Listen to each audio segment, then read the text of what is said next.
माननीय तमिलनाडु मुख्यमंत्री जी आपके समक्ष अपना संबोधन देंगे। आप सभी को मेरा बहुत बहुत नमस्कार।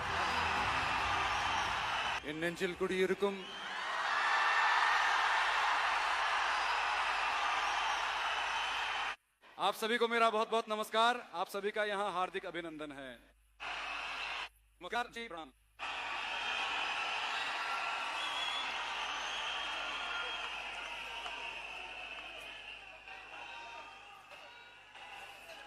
पता नहीं मुझे क्या कहना है और बात कैसे शुरू करूं।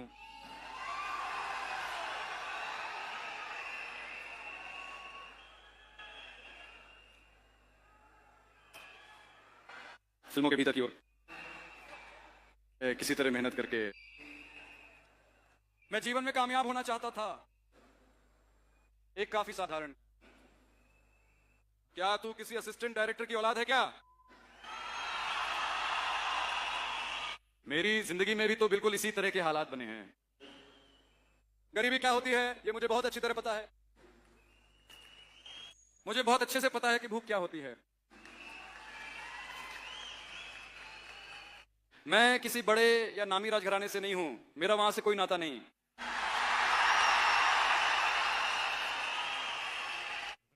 बिल्कुल आप जैसा, आप में से ही एक, आपके परिवार का अभिन्न सदस्य, आपके प्यारे बच्चे जैसा, आपके सगे बेटे जैसा, आपके बड़े भाई जैसा, आपके छोटे भाई जैसा।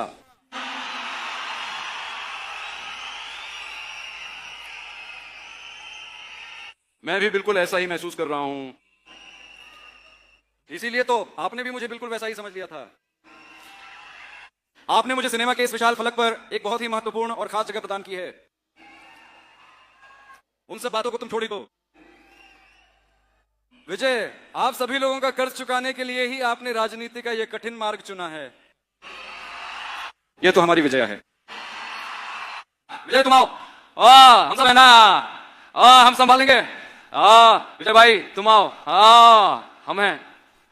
विजय भाई तुम आओ, हम हैं। भाई तुम आ जाओ, हम सब हैं दोस्त, तुम आओ दोस्त। ये कह करके हम सब तुम्हारे साथ हैं।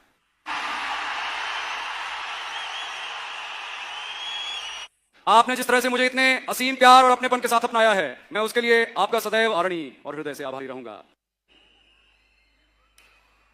इस वक्त मुझे यह कहना चाहिए, इस सफर और इस प्रोसेस में मुझे बहुत सी मुश्किलों का सामना करना पड़ा।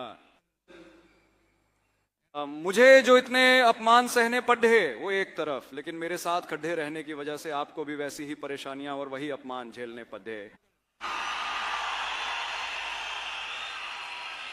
उन तमाम पुरानी बातों को आपने बिल्कुल भी तूल न देते हुए, उन्हें रत्ती भर भी अहमियत न देते हुए, मेरे गहरे दर्द और मेरी तकलीफों को अपना समझकर आज आप पूरी मजबूती के साथ मेरे साथ खड़े रहे।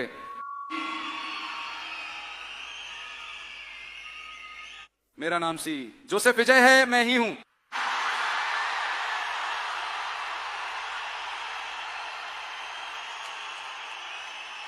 आपने जो सपना देखा था उसे आपने हकीकत में बदल दिखाया है। ये वाकई में बहुत ही काबिले तारीफ काम है। मुझे समझ नहीं आ रहा कि क्या कहूं।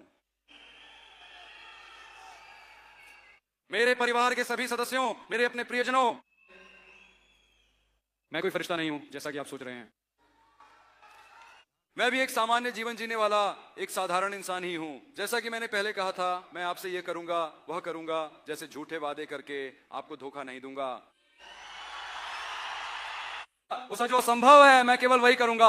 या और तुरंत आपके मन में एक सवाल आ सकता है कि क्या जो संभव नहीं है वह नहीं किया जाएगा? ये क्या ऐसा नहीं हो सकता? या ऐसा एक सवाल मन में आ सकता है। या जब इतने करोड़ डीएच लोग मेरे साथ हैं तो जो भी आए उसे देख लेंगे, जो भी आए उसे संभाल लेंगे, ये आत्मविश्वास मेरे मन में है।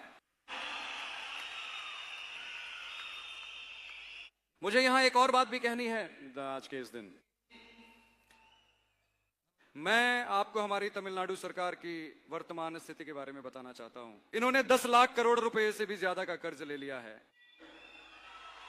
आज के इस वर्तमान समय में जब हम तमिलनाडु की राज्य सरकार के सत्ता में होने की बात करते हैं, जब वे सब लोग तिजोरी को पूरी तरह से साफ करके वहां से चले गए हैं, जब ना उठा पाने वाला बोझ मेरे सिर पर डालकर चले गए हैं,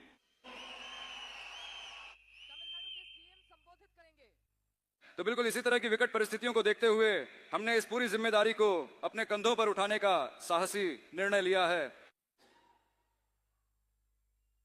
आप शायद सोच रहे होंगे कि ये क्या कोई चाल चल रहे हैं, ऐसा कुछ भी नहीं है।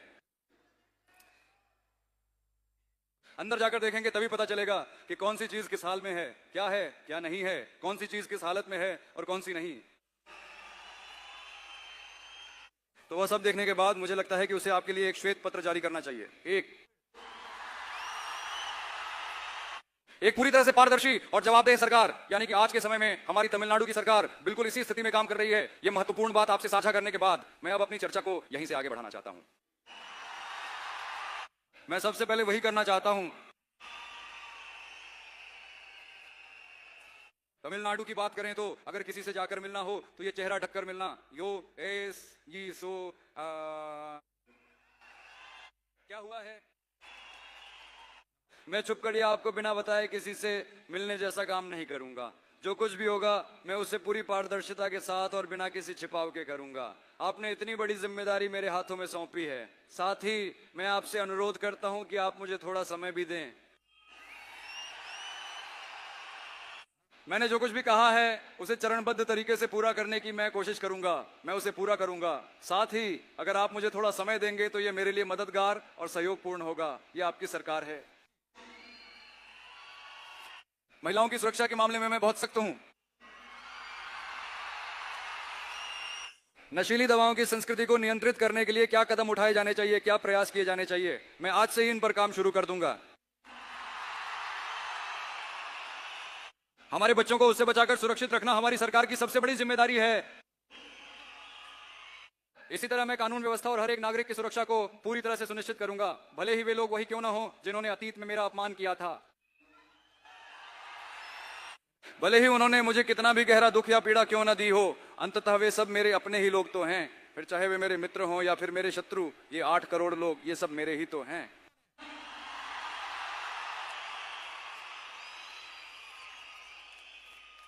मेरा मानना है कि अब मुझे अपना पूरा ध्यान इन्हीं बुनियादी और जरूरी चीजों पर केंद्रित करना होगा, जिनमें मुख्य रूप से शामिल हैं बेहतर शिक्षा, राशन की व्यवस्था, स्वास्थ्य सेवाएं, साफ पेयजल, पक्की सड़कें और बस की सुगम सुविधाएं। जैसा कि मैंने पहले कहा था, मैं जनता के पैसे से एक पैसा भी नहीं छूंगा। मुझे इसकी बिल्कुल भी आवश्यकता नहीं है। यह बात तो आप भली भांति जानते हैं। यह विजय न तो गलत काम करेगा और न ही किसी को करने देगा, फिर चाहे वह कोई भी हो, भले ही वे मेरी सरकार में मेरे साथ काम करने वाले लोग ही क्यों ना हो। वह किसी भी हाल में ऐसा नहीं होने देगा। मानो अगर किसी व्यक्ति के मन में इस तरह का कोई विचार या ख्याल उत्पन्न हो रहा हो तो, लेकिन अब तो हमने जीत हासिल कर ली है, हम विजयी हो चुके हैं। चलिए क्यों ना हम एक छोटा सा खेल खेलकर देखें। यदि किसी व्यक्ति के मस्तिष्क में इस प्रकार का कोई भी विचार बना रहा है तो उसे अभी कभी इसी क्षण अपने मन से पूरी तरह से निकाल फेंकिए।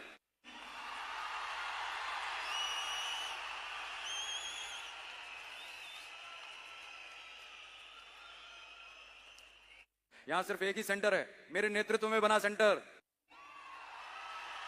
इस तरफ एक सेंटर है, इस तरफ एक पावर सेंटर है, वहां एक पावर सेंटर है। ऐसा कुछ भी नहीं है, मैं अभी बता देता हूं। हमारी महिलाएं, युवा शक्ति और अन्नदाता किसान, सरकारी कर्मचारी, शिक्षक, मेहनतकश लोग, मछुआरे, हम सभी हमारी टीवी के सरकार में खुशहाल रहेंगे, खुशहाल रहेंगे, खुशहाल रहेंगे। संसार के सभी जीव जन्म से ही एक समान हैं, यही हमारा सबसे अडिग और मूल सिद्धांत है। मेरे अल्पसंख्यक भाइयों, टीवी के सरकार हर हाल में आपके साथ मजबूती से खड़ी रहेगी, इसमें आपको तनिक भी संदेह नहीं होना चाहिए। हिंदू, मुस्लिम, ईसाई भाई बहन ही हमारी इस शानदार जीत का असली चेहरा है। हमारी इस जीत पर आप 100% भरोसा रखें।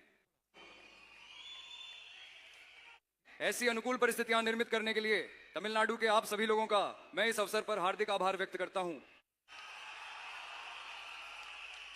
मुझे एक और व्यक्ति का दिल से विशेष रूप से आभार व्यक्त करना है, और वो और कोई नहीं बल्कि हमारे विजय मामा के ये प्यारे प्यारे नन्हे मुन्ने दोस्त हैं।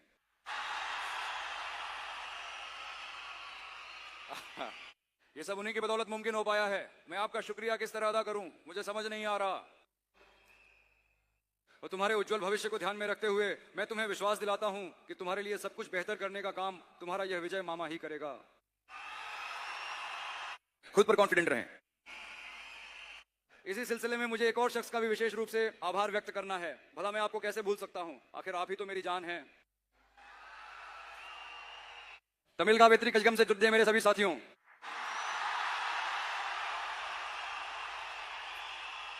सच तो यह है कि अगर आप नहीं हैं तो फिर कुछ भी नहीं है। मैं अपने सभी पार्टी के साथियों को, पार्टी के सम्मानित पदाधिकारियों को और हमारे समर्पित बूथ एजेंटों को संबोधित करना चाहता हूं।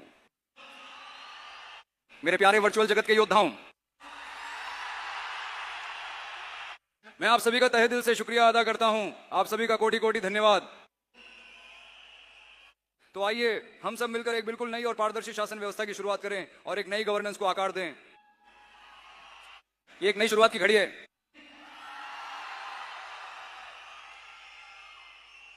एक नए युग का आगाज। आज से हम एक ऐसे युग का सूत्रपात कर रहे हैं जहां वास्तविक धर्मनिरपेक्षता और सामाजिक न्याय की नींव और भी अधिक सुदृढ़ होगी। मैं उन सभी का हृदय से आभार व्यक्त करता हूं जो जन कल्याण को ही अपना एकमात्र ध्येय मानने वाली हमारी इस सरकार के साथ चट्टान की तरह मजबूती से खड़े रहे हैं और अपना निरंतर समर्थन प्रदान कर रहे हैं। कांग्रेस पार्टी के राष्ट्रीय अध्यक्ष हमारे अत्यंत आदरणीय श्रीमान मल्लिकार्जुन खड़गे जी, संसद के भीतर विपक्ष के सम्मानित नेता मेरे अत्यंत आदरणीय और प्रिय भाई श्रीमान राहुल गांधी जी, भारतीय राष्ट्रीय कांग्रेस पार्टी के सम्मानित महासचिव माननीय श्री के.सी. वेणुगोपाल जी, तमिलनाडु प्रदेश कांग्रेस कमेटी के सम्मानित अध्यक्ष माननीय श्री सेल्वा पेरुंथागाई जी, ये मेरे बहुत ही खास मित्र प्रवीण चक्रवर्ती जी हैं, सीपीआई एम पार्टी के राष्ट्रीय महासचिव आदरणीय कॉमरेड श्री M.A. बेबी जी, राज्य के सम्मानित सचिव आदरणीय कॉमरेड श्रीमान पी षणमुगम जी, हमारी राजनीतिक नेतृत्व समिति के अत्यंत सम्मानित सदस्य आदरणीय कॉमरेड श्री के बालकृष्ण जी, हमारे माननीय संसद सदस्य तथा आदरणीय कॉमरेड श्री सु वेंकटेशन जी, हमारी सरकार को अपना बहुमूल्य समर्थन देने वाले विदुथलाई चिरुथाईगल पार्टी के अध्यक्ष मेरे आदरणीय बड़े भाई और सांसद श्री थिरुमावलवन जी, आज हमारे बीच विशेष रूप से उपस्थित हमारे माननीय सांसद श्री रवि कुमार जी, साथ ही हमारे विधायक दल के अत्यंत सम्मानित और वरिष्ठ नेता श्री वन्नी अरसू जी, भाकपा सीपीआई के राष्ट्रीय महासचिव हमारे अत्यंत आदरणीय कॉमरेड डी राजा जी, और साथ ही हमारे राज्य सचिव अत्यंत वरिष्ठ और अनुभवी कॉमरेड एम वीर पांडियन जी, तमिलनाडु राज्य के पूर्व सचिव हमारे अत्यंत सम्मानित वरिष्ठ और आदरणीय कॉमरेड श्री R.L. मुत्तरसन जी, इंडियन यूनियन मुस्लिम लीग के अत्यंत सम्मानित राष्ट्रीय अध्यक्ष आदरणीय डॉ श्री कादिर मोहिदीन साहब और हमारे अत्यंत प्रिय एवं आदरणीय सांसद श्री नवाज गनी साहब, मैं आप सभी का यहां आज के इस विशेष अवसर पर हार्दिक अभिनंदन करता हूं और आप सभी का तहे दिल से स्वागत करता हूं। विशेष रूप से इस कठिन और चुनौतीपूर्ण समय के दौरान मेरे हक में आवाज बुलंद करने और मेरा पूर्ण समर्थन करते हुए चट्टान की तरह मेरे साथ मजबूती से खड़े रहने के लिए मैं आप सभी का तहे दिल से इस विशेष अवसर पर आभार व्यक्त करता हूं। अपना आत्मविश्वास और हौसला हमेशा बुलंद बनाए रखें। सब कुछ बहुत ही बेहतरीन और शानदार होगा। हमारी जीत तो अब बिल्कुल तय है, इसमें कोई संदेह नहीं है। तो फिर अगली मुलाकात होने तक के लिए नहीं ऐसा नहीं है, हम तो बार बार एक दूसरे से मिलते ही रहेंगे। आपका बहुत बहुत धन्यवाद। नमस्कार।